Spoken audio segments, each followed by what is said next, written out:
are 5 days away from the presidential and parliamentary polls here in Ghana. Hello and welcome to Joy News Prime with me, Samuel Kojo Brace. And our headlines this are: investigators from the Office of the Special Prosecutor begin questioning journalists and electoral officials after an incident at Ayawaso West Wuoguon constituency, where the incumbent MP shared packs of food for voters lined up to vote. Opposition National Democratic Congress takes on governing New Patriotic Party for what it describes as vote buying in today's special voting process. Why are you sharing food to people in the queue? Why are you doing that? Why we can't share? We can share. If they want me to share, I also share the same. But let's respect the rules of the Electoral Commission. Don't share anything to the people in the queue who have not voted yet. Government optimistic about boosting productivity at TEMA port as President Akufo-Addo commissions $91 million TEMA interchange.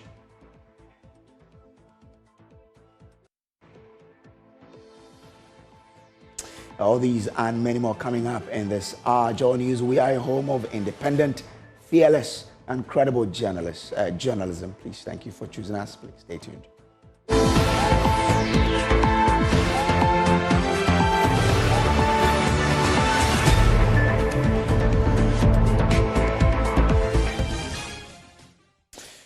We begin from the election headquarters, where investigators from the Office of the Special Prosecutor have begun questioning journalists and other persons who witnessed MP for Ayawaso West Wuoguon, Lydia Al-Hassan, sharing packs of food to voters who had lined up to vote. A generally calm environment at the Legon police station during the special voting degenerated when the MP and some other persons were seen handing over food in bags to persons who had queued to vote. Kweku Asante of our political desk reports. The Ayawaso West Wuoguon constituency remained one of the key battlegrounds in the Greater Accra region. The NPP had more than 10,000 votes gap in 2016. That was whittled down to a little over 2,000. And that is why both John Dumelo and Lydia Al-Hassan, the parliamentary candidates for both the NPP and NDC, have been heavily on these grounds this morning, up until now, with the process just about concluding. In fact, just a little over 950 persons are registered as special voters in the Ayawaso West Wuoguon constituency. And right from morning up until when polls closed, it was largely peaceful and uneventful until midday today, when the Member of Parliament was in the queue sharing some packs to some persons who were lining up to go and vote. And that is when things started degenerating, with John Dumelo really furious and describing the conduct of the Member of Parliament as simply unacceptable. Why are you sharing food to people in the queue? Why are you doing that? Why we can't share? We can share. If they want me to share, I also share the same. But let's respect the rules of the Electoral Commission. Don't share anything to the people in the queue who have not voted yet. And you are sharing food and we don't even know what is in the thing, and you are sharing it to the people who have not voted yet. What kind of stupidity is this? Why they think we can't do it? We can do the same and even worse.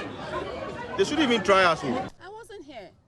I don't know if you saw me here. I've been here since I came here before 6 a.m. and I left here a few minutes ago.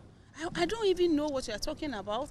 I am yet to find out from them what happened. John Dumelo, the NDC parliamentary candidate who's been leading the campaign for the party in this constituency, is really confident that given the work he has done, he can snatch what is considered a safe seat for the New Patriotic Party and turn it into green, into an NDC seat. I meet people, I mean this is even off campus, but I meet people who confess to me that they come to me and said, look, John, 2020, I didn't vote for you. But 2024, I'm voting for you because I want change. 2024, I'm voting for you because I've seen how consistent you've been after you lost in Ayawaso West Wuoguon. And that's the kind of leadership we need. I'm not going around sharing rice and oil and money to people to vote for me. I mean, I don't do that kind of things. What I do is I give you hope. I let you know that when I become Member of Parliament, things will change. But the Member of Parliament, Lydia Al-Hassan, believes that the work the NPP have done in the constituency in terms of education, infrastructure, and others will simply hand them this seat. Except they are happy with the halls that have been renovated for them, the reading rooms that we have supported them, the water that have been provided to them across campus, and they have assured me that Saturday, they will do the needful. They are thanking us. The University of Ghana campus remains one of the key battlegrounds. In 2020, while the election was going on, students were not on campus. But this time around, students will be on campus. Friday is a holiday. And that is why the political parties are lining up a series of campaign activities on campus to win more votes. Reporting for Joy News, Kweku Asante, Ayawaso West Wuoguon. Well, Albert Sorry has been monitoring the grounds in the Upper East region, specifically Bawku, and he joins me via Zoom with details. Albert, you've been monitoring the process in the region today. What can you report? So a lot of people had anticipated that because of the security situation in Bawku over the last few weeks, maybe there were going to be issues. It turned out the opposite because generally the process was very peaceful. The polling station was set up at the Bawku police station, obviously for a security reason. And so all the voters who registered to vote as special voters today were able to turn out and vote. About 526 people were expected to vote today.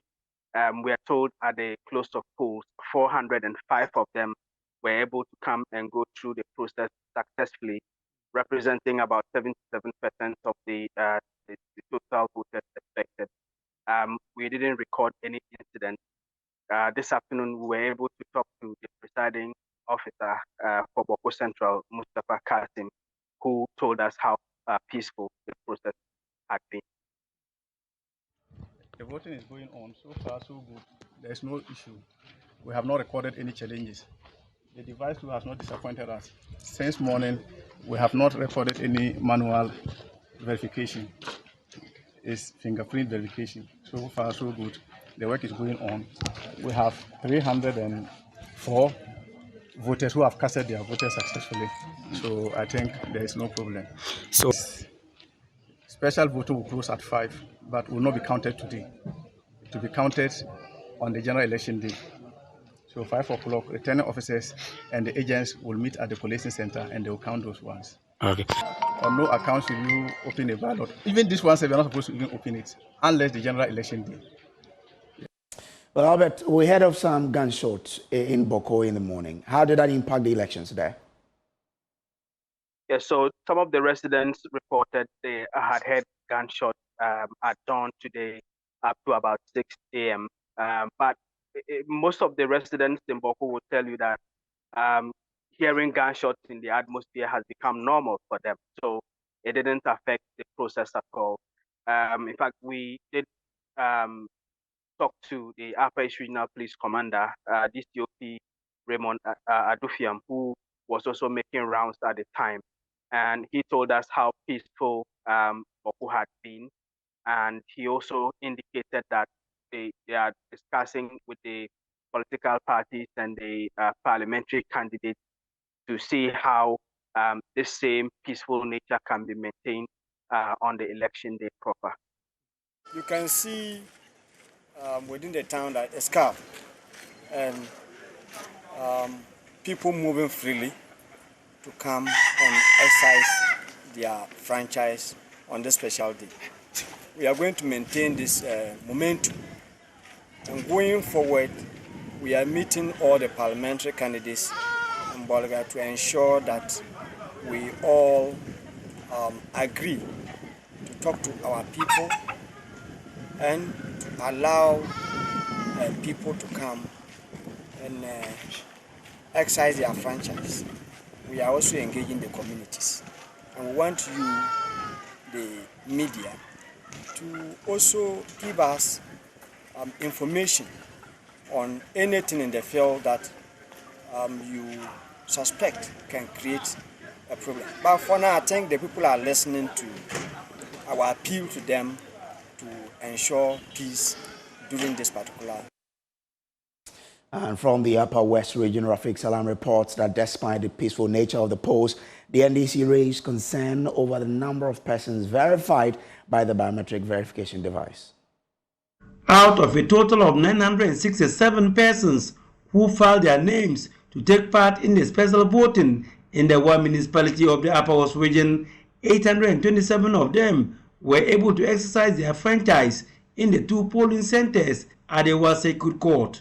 At the close of polls, the electoral materials were packed, sealed, and moved to the armory at the Aasu police station.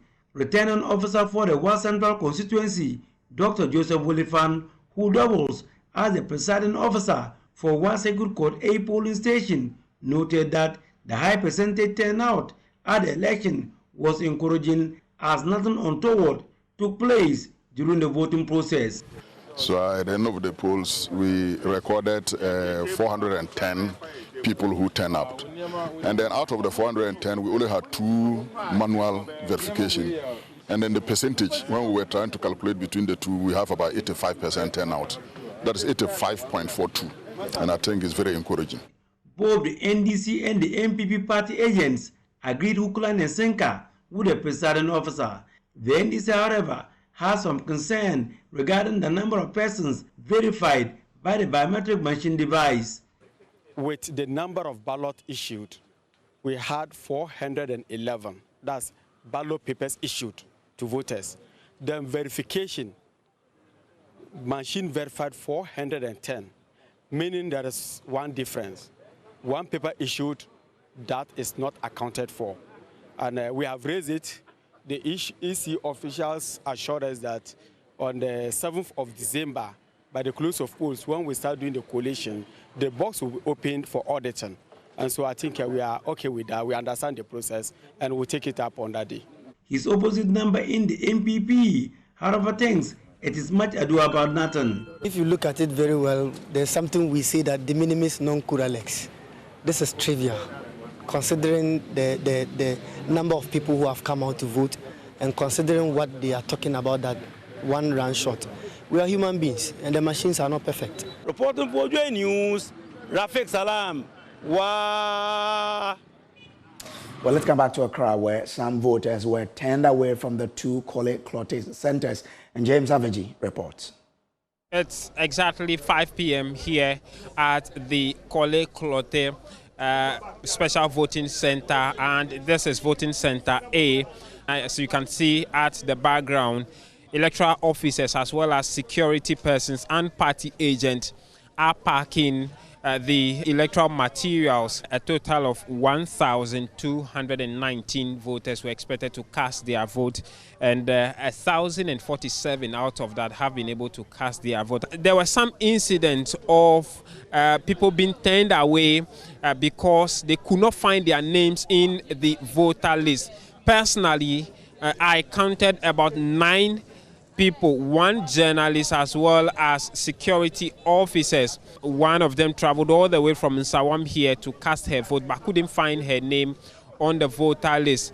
I'm curious, how much of your vote do you believe is in that ballot box? Enough to give me the parliamentary win and enough to give Dr. Bawumia the presidential win.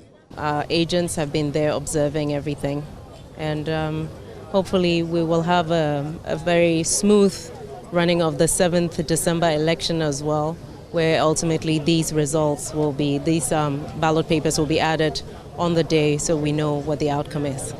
From the Aasu police station here in Accra, my name is James Aveji for Joy News.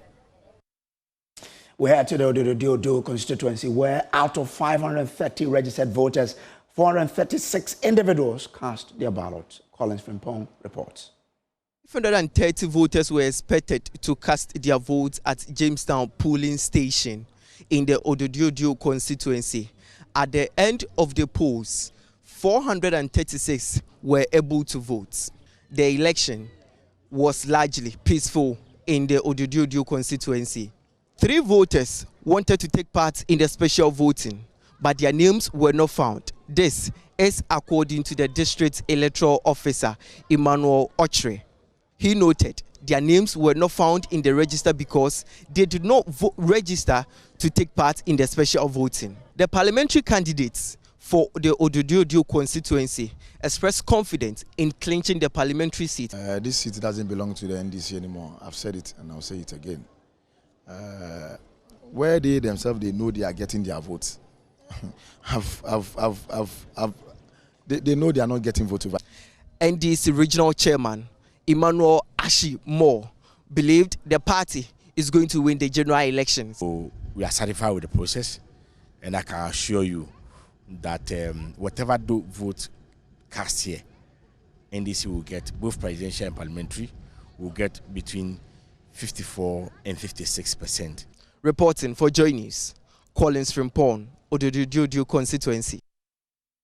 Well, Prince Kwame Kodogan monitored elections at Ayawaso Central, and he interacted with EC officials as well as the NDC and MPP parliamentary candidates. The Ayawaso West Wuoguon constituency remain one of the key battlegrounds in the Greater Accra.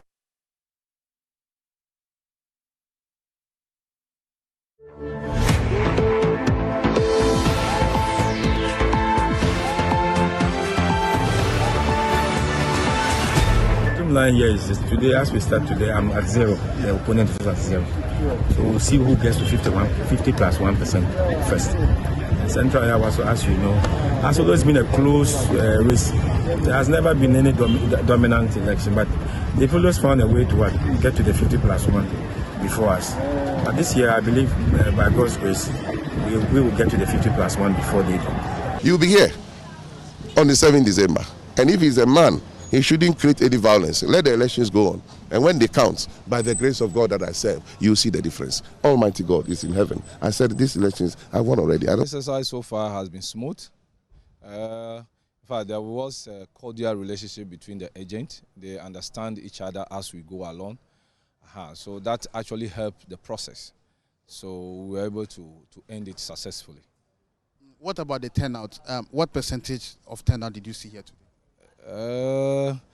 We were expecting 382. That is the A part, but at the end of the day, 332 voters cast their vote. That's probably it's over.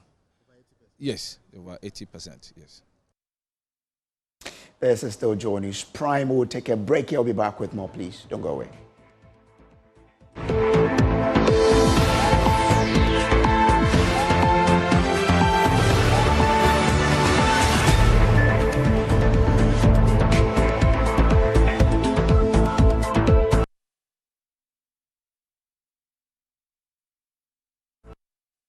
Welcome back from the break now. The Ministry of Foreign Affairs and Regional Integration has upgraded Ghana's biometric passport into a chip-embedded document. This means that from henceforth, a prospective applicant will receive new travel document that will work as an e-passport, which usually contains an electronic chip that holds the same information that is printed on the passport's data page. The government explains that the move is in line with a directive from the International Civil Aviation Organization, which will make the travel document recognized worldwide. Blessed Soga has details.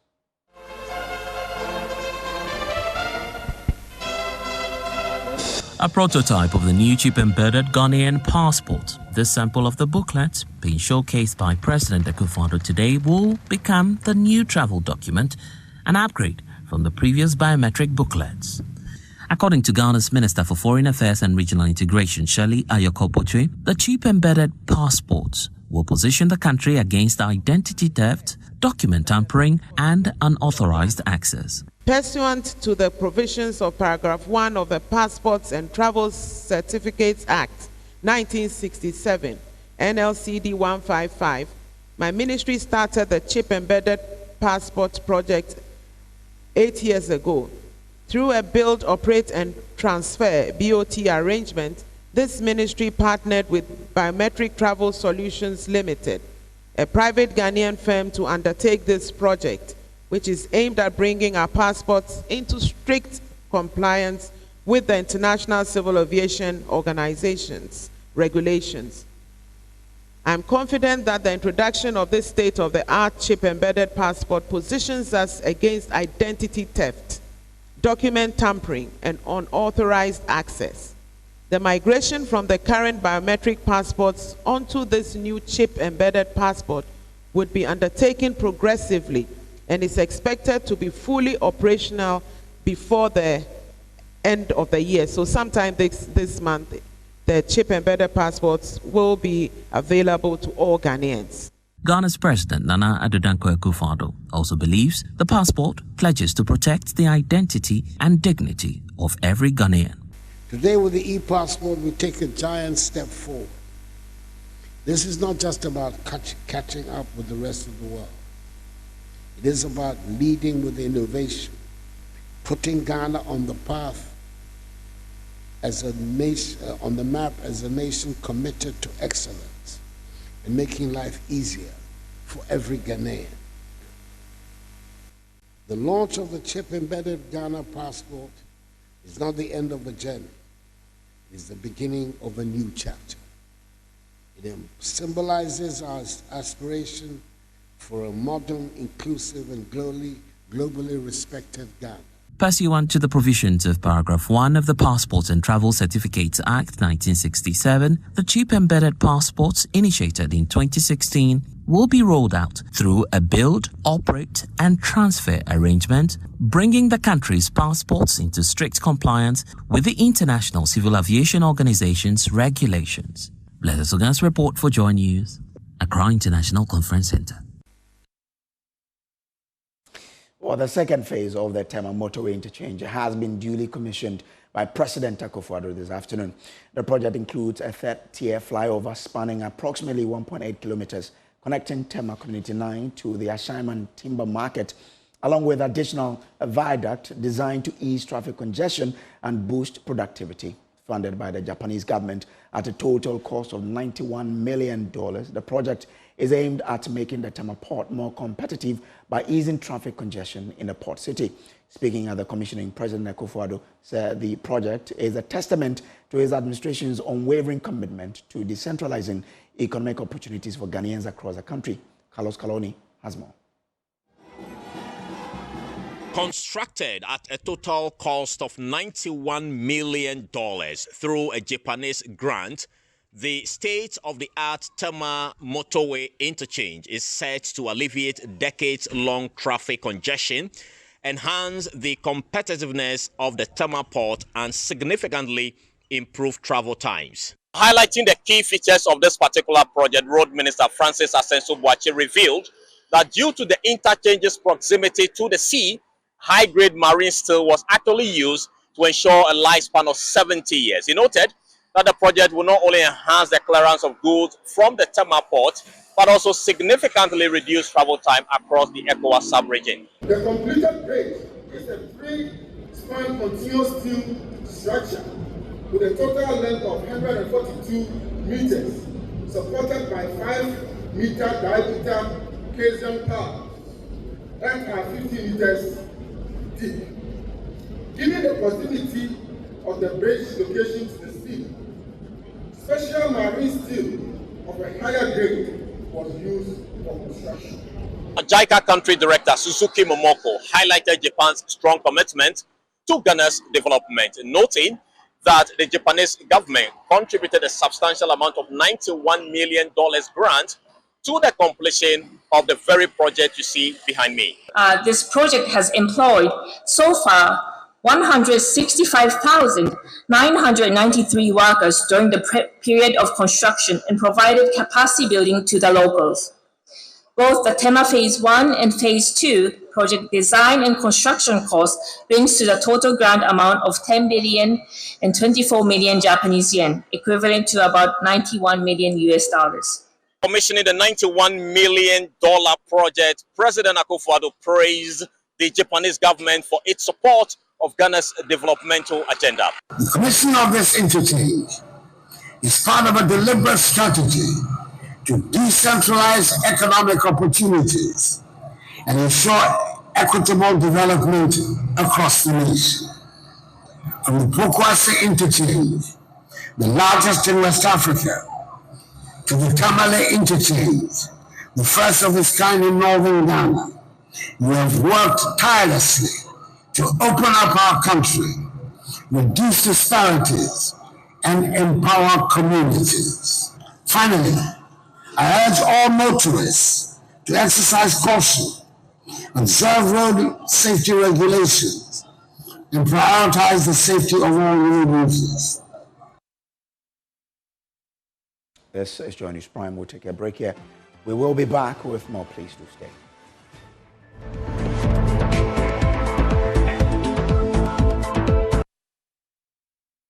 Welcome back. Now, rail bars connecting the Achimota and Sawam rail line have been stolen. According to the Transport Ministry, they cost an estimated $5 million per kilometer. Residents on the stretch are unable to say who is behind the theft. My colleague Collins Frimpong reports.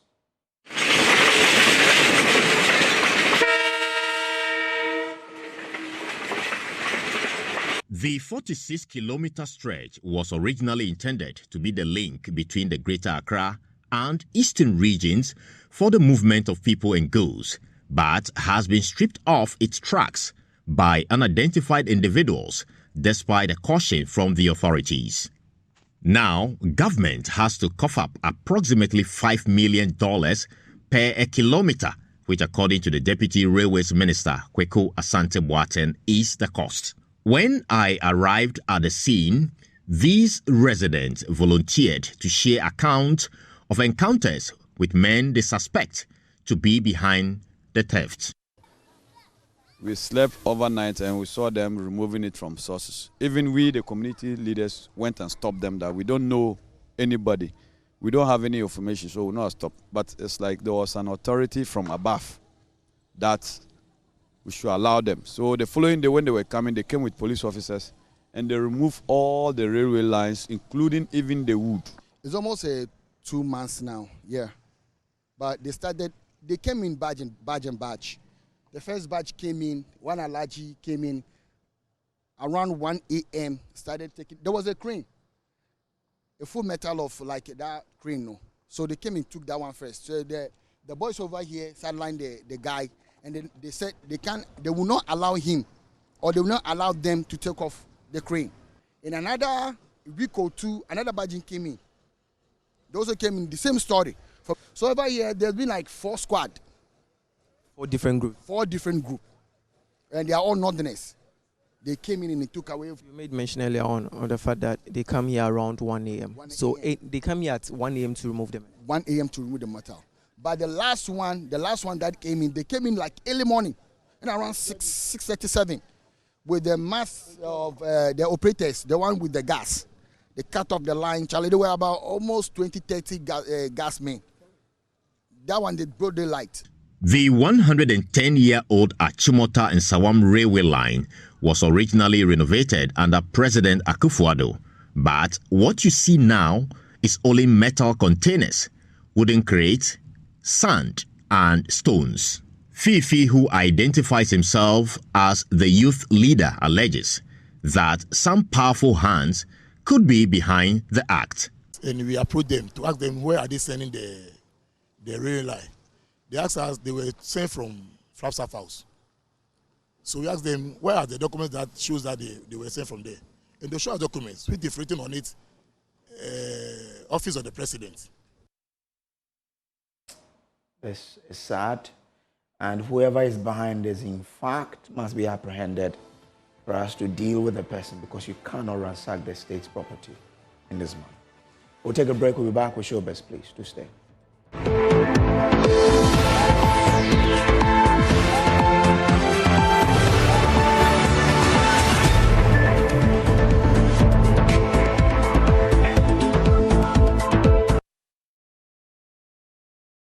Let's do Showbiz now, and Becky Bex is set with the news. Hi, Becky. Hello to you, Brace. How you doing? I'm good. Yourself? I have news from London, because renowned film producer and director Shirley Frimpong has once again showed that she's a force to reckon with when it comes to delivering a masterpiece in the movie industry. On Friday, movie lovers in the UK came to enjoy the movie, which had its first premiere in some selected cinemas in the UK, including the Odeon IMAX cinemas in London. Shirley, as usual, assembled some of the very best you can think of in executing this project, including major actors like Rita Dominic, Gloria Sappho, Akrobetu, who is also called Akwesi Boedi.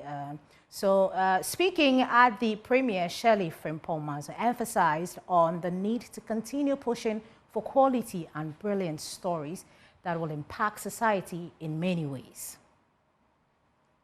Looking for unique locations in Ghana. Every film we do, we want to use the opportunity to showcase our country, and so we go everywhere. So just watch out, next time it probably will be in your house.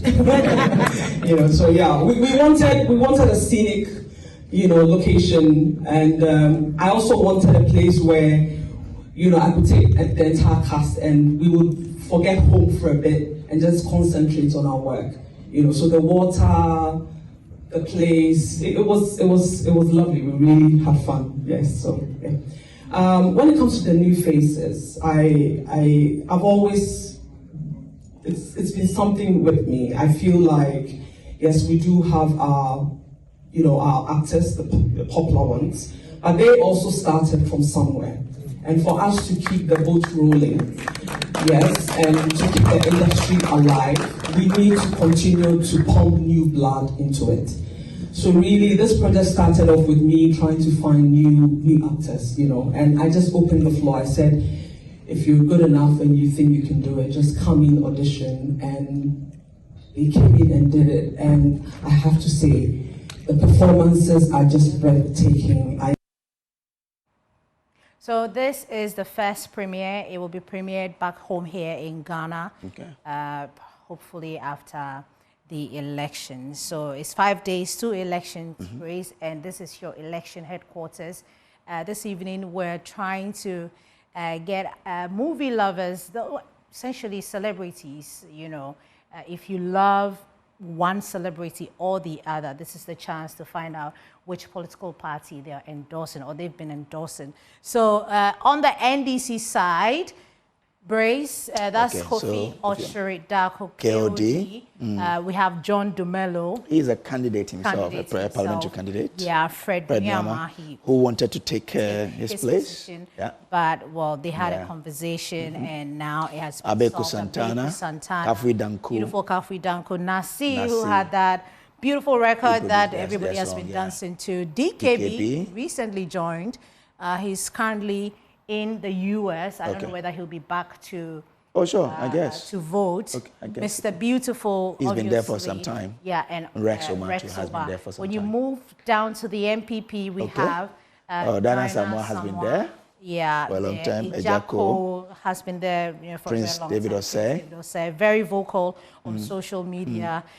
Eno is not, all over the place, so you don't see her, but she's. I remember her song in 2020 anyway. Oh, okay. Bibi Bride. Samini has been there for some time.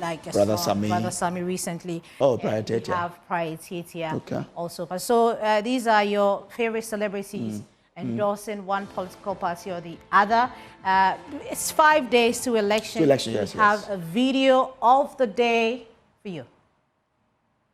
Total varied ballot. 93,938. 93,938. Total rejected ballots. Total rejected ballots. Total varied ballot. 93,938. 93,938. Total rejected ballots. Total rejected ballots. Saturday by this time, the ballots and all the varied and non-varied ballots will be counted here on the election headquarters, which is Joy News. Log on to my Joy Online. That's where you find all the news. We're grateful for your time. All right. Thank you for the